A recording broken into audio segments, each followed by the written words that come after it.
Welcome back to another episode of the Behind the Drapes podcast. We are on part two of our Investing for Retirement two-part series. We have back here Tracy Cahill, who did an excellent job in part one describing all of the retirement strategies to do when you're in your residency. We talked about topics like a traditional versus a Roth IRA, a 401k versus a 403b, how much percentage of your income you should be saving towards retirement. And now in this episode, we're going to talk a little bit more about what the expectations are when you're an attending and you start making more money. So welcome back to the show, Tracy. Thanks, Kenny. Glad to be back. So for some of the people who are just jumping into this episode and didn't hear the previous episode, do you mind just giving a little bit of background of what you do for work and who you work for? Absolutely, yeah. So I am a financial advisor. I work with Equitable Advisors. We do a lot of retirement income planning and really designed around, helping people plan for retirement. I would say our ideal client at this point, the team that I work with, is focusing on people that are, maybe within 10 years of retirement or getting ready to retire. That's not all we work with, but that definitely seems to be the ideal client at this point. Perfect. And with any financial professional job, there's always a disclosure to place whenever you're talking about things that revolve around your job and financial advice. So here's your plug to give your little business disclosure. Awesome. So yeah, just like I mentioned last time, no statements made should constitute as fiduciary recommendations, tax, or legal advice.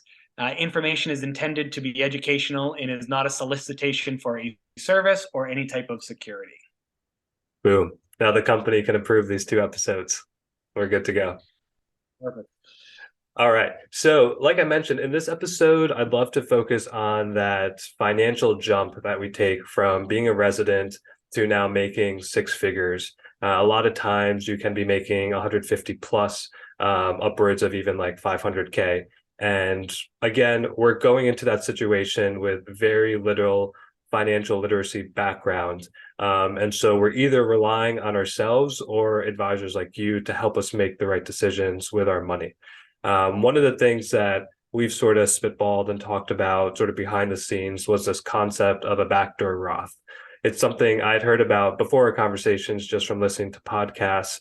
And I've talked to some people who have done it in their own personal life as well. But this is probably the best way to start this conversation, since it's finally going to become available to people who are now making those six figures. Yeah, absolutely. So to piggyback on what we talked about in the last episode, there's two types of IRAs. There's a traditional IRA where you get the tax benefits today, but you pay the taxes in retirement. Makes sense for a very high income earner because they're going to get a bigger deduction. Then there's a Roth IRA where you get no tax deductions this year, but all the growth on that account will be tax-free in retirement. However, the IRS every single year, they put an income limit on how much you can make before they start pricing you out of or eliminating your ability to contribute to a Roth IRA. I believe in 2023, that number is 144,000 adjusted gross income. If you're filing single, if you're married filing jointly, I believe it's closer to about 214,000. Maybe off by a couple $1,000 there. They always adjust these numbers for inflation. So to your point, if we have doctors making $300,000, $400,000, $500,000, maybe they're married to a doctor as well. It essentially eliminates your ability to contribute to a regular Roth IRA. There is a little bit of a workaround. It's called a Backdoor Roth IRA. Whoever named it that, I don't know where they came up with that. They almost made it sound illegal, but it's not. What you essentially do is you make a $6,000 contribution, or however much you want to make for a contribution, to what's called a non-deductible IRA, and then you immediately convert it to a Roth IRA. So you're able to do the same contribution limit. So you're able to do up to $6,500 per year if you're under the age of 50, up to $7,500 if you're over the age of 50. And you can also do this backdoor Roth on top of a regular Roth contribution. So if you make below those income limits, you could do your $6,500 to a Roth IRA, and then you could also do $6,500 through the backdoor Roth IRA channel. So it's a little bit involved. You have to create a couple of different accounts and do a conversion. But the idea is you take a $6,500 deduction, and you immediately convert it, which triggers a $6,500 taxable event. So it basically comes out as a wash, but now everything's growing tax-free. And is this simple enough for that somebody could do in their home on a computer and open up their own accounts and do this transfer? I think with some basic research and a general idea of the mechanisms that go into play, I think absolutely.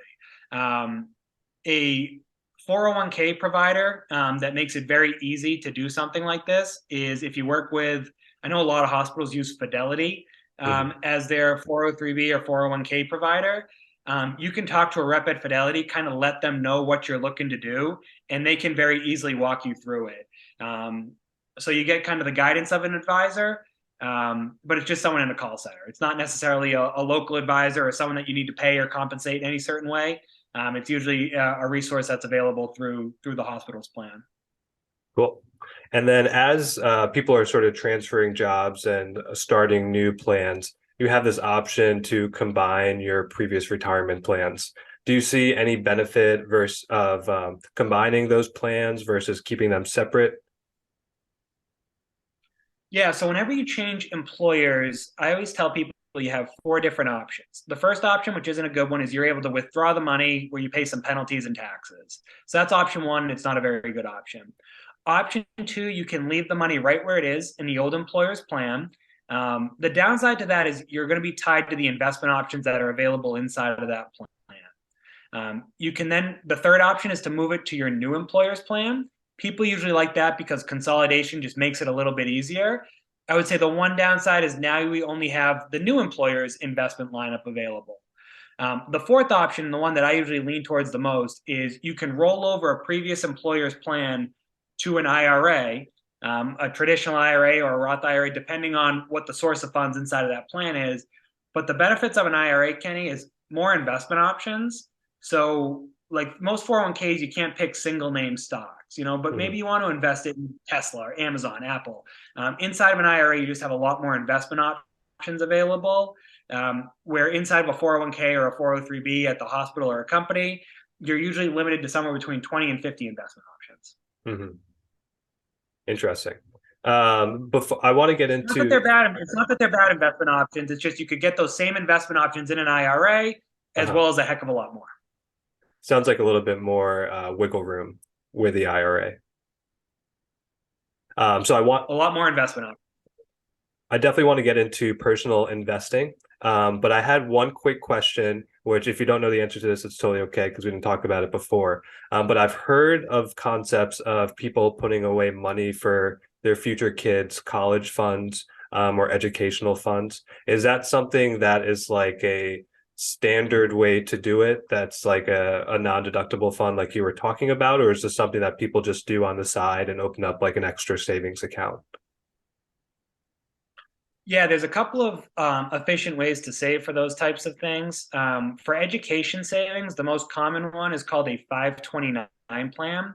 Operates very similar to a Roth IRA, where all the growth on the account will be tax-free as long as it's used towards educational purposes. The one downside to that plan is if, say, you set it up for your child decides not to go to college, or there's never like a higher education cost, there can be some penalties for not using it towards education. There is some legislation right now trying to relax those rules a little bit, where it would allow a parent to roll that type of fund into like a Roth IRA. So I do think that we see some easing of those rules in the future, but that's always been the big downside to those plans. A nice common feature, I don't want to keep harping on the Roth, but we always call the Roth the Swiss Army knife, in our industry, because it's got so many uses. If you're making active contributions to a Roth, you're able to pull out your principal. So the amount that you've contributed, you're able to pull that out penalty and tax free. You can't touch any of the gain before a certain age. But that's something that some clients have used they fund a Roth IRA with the idea that they're going to take some of their principal back towards their children's education. But in the event where maybe their child doesn't go to college, or maybe more optimistic, they get a bunch of scholarships and they don't need the funds, they can keep it in a retirement account for themselves. Very cool. And so these educational funds, they can be tapped into basically as soon as your child is in college and you start making tuition payments? or I guess if you took the route of getting loans and then started having to pay loan repayment. Correct. Yeah. When they were originally set up, it was really designed towards college payments. The rules have relaxed a little bit these last couple of years, where I believe like even if they go to like a private high school, Hmm. I believe it can be used for that. Books at school. It's the net has definitely widened a little bit for what you can use it for. Um, but I hope that answers your question. But it's Yeah. Yeah, that's great. That's great. Because I hear commonly now there's a decent amount of people who are in my department who are at that age where they have young kids and they have this money and they're starting to save for future educational expenses. So I knew that this concept was out there, but it was nice to kind of hear the definition of it. sure. So the next thing I think we should go into is personal investing, because with this rise in income comes a surplus of money if you keep a lot of the same living expenses that you had previously. And I think what a lot of people are tempted to do with that is get into the personal investment world. We went through a time frame during the pandemic where you heard a lot about meme stocks and cryptocurrency, which we'll get into. And people either, like we said before, you either know someone who made a lot of money or you know somebody who lost a lot of money.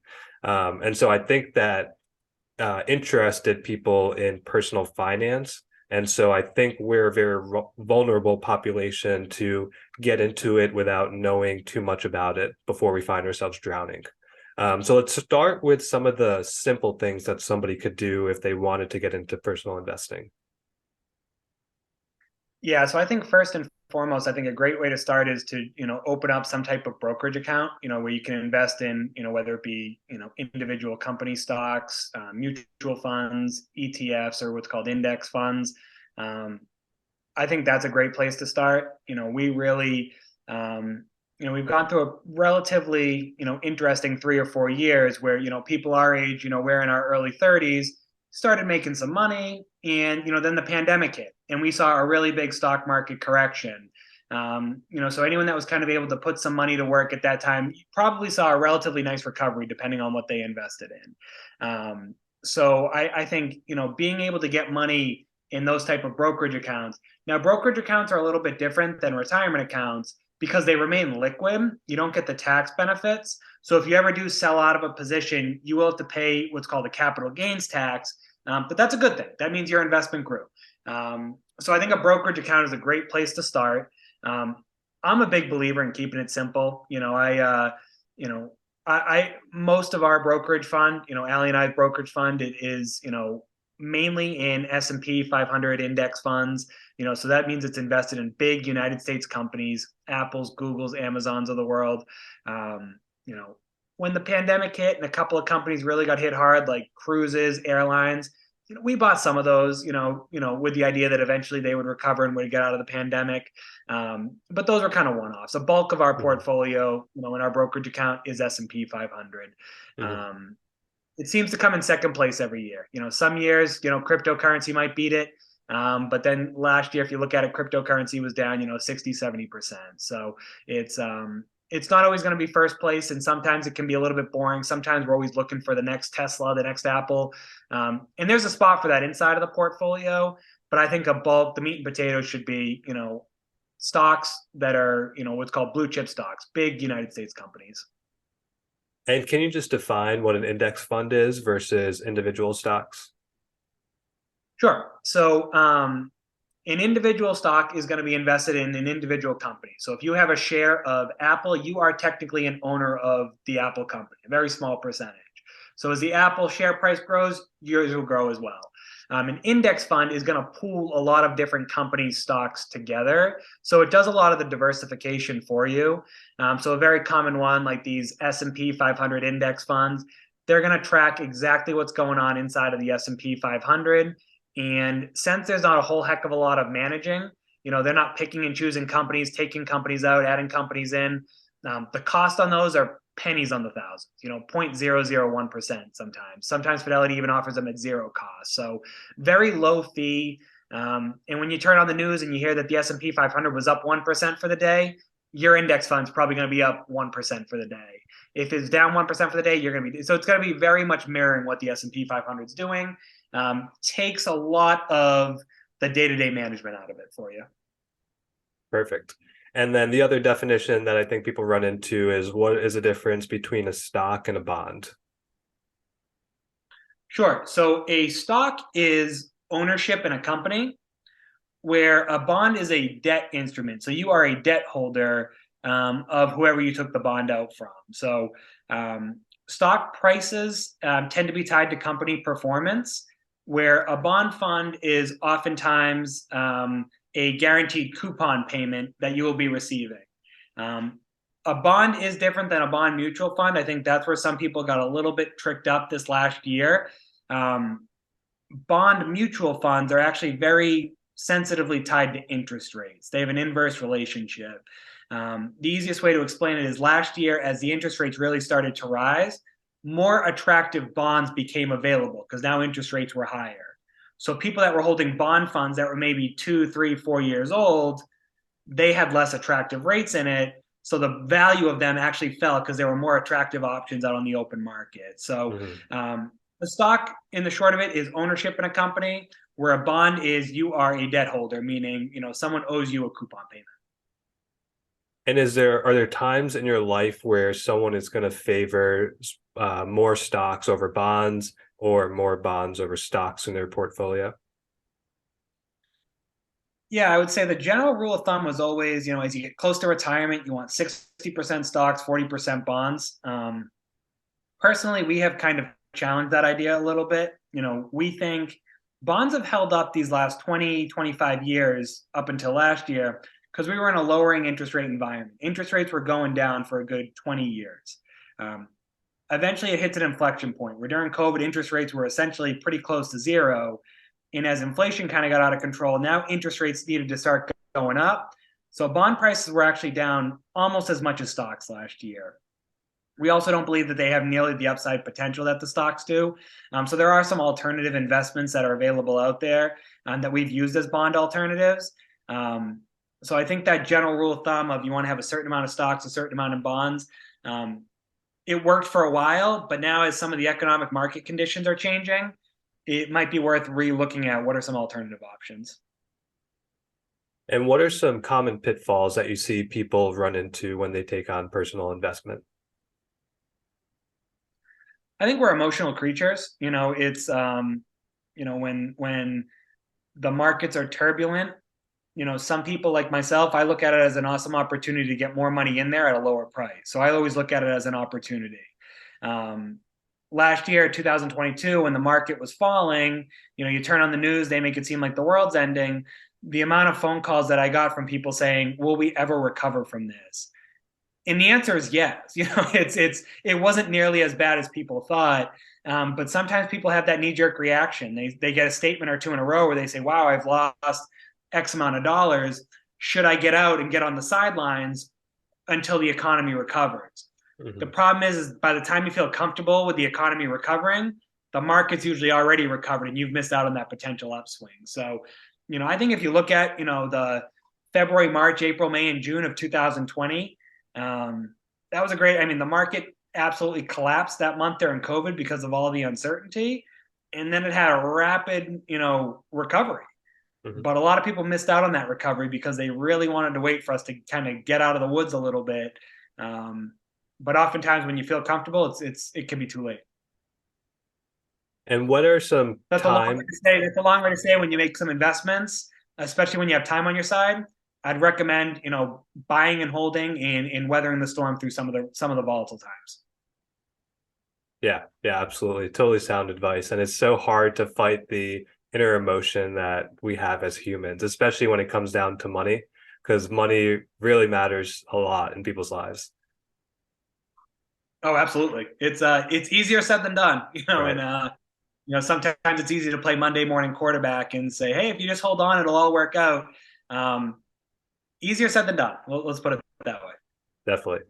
What are some common times that you think people should be reaching out for expert advice?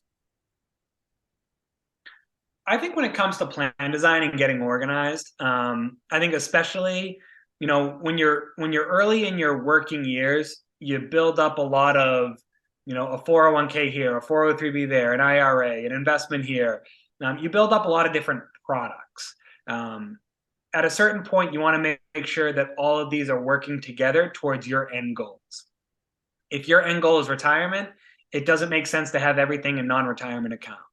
If your goal is to keep money liquid for maybe an investment opportunity to maybe, buy a second home, buy a rental property, it doesn't make sense to have all your money tied up in retirement accounts. So I think it's really important to make sure that your investments line up with your own individual plan. And just because you hear someone talk about what their plan is, or, that doesn't mean that's what your plan should be. It should be in line with your values and what's important to you. Everybody's different, and there's no right or wrong way to do it, but it's all about making sure you're as efficient as possible and taking advantage of the different instruments that are out there to best leverage those, especially the tax codes that line up with your goals. Nice. That's really solid. Definitely driving home the point that everyone's personal situation is different and should be treated as such. All right. Lastly, to close off this two-part series, we're going to fast forward now 20, 30 years. Someone is at the end of their career and they're asking themselves, when can I touch this money that I've invested for my retirement? I think that's probably, we saw our parents go through this decision-making process of when is it time for me to retire? And some of that is probably job specific, but talking specifically about some of these retirement accounts, I think a lot of people are curious, when can I touch this money? Sure. So the easiest answer is once you reach age 59 and a half. Why we couldn't choose 59 or 60, I don't know. We have to be difficult. But at age 59 and a half, whether you're working or retired, most of these retirement plans allow for you to take the money out penalty free.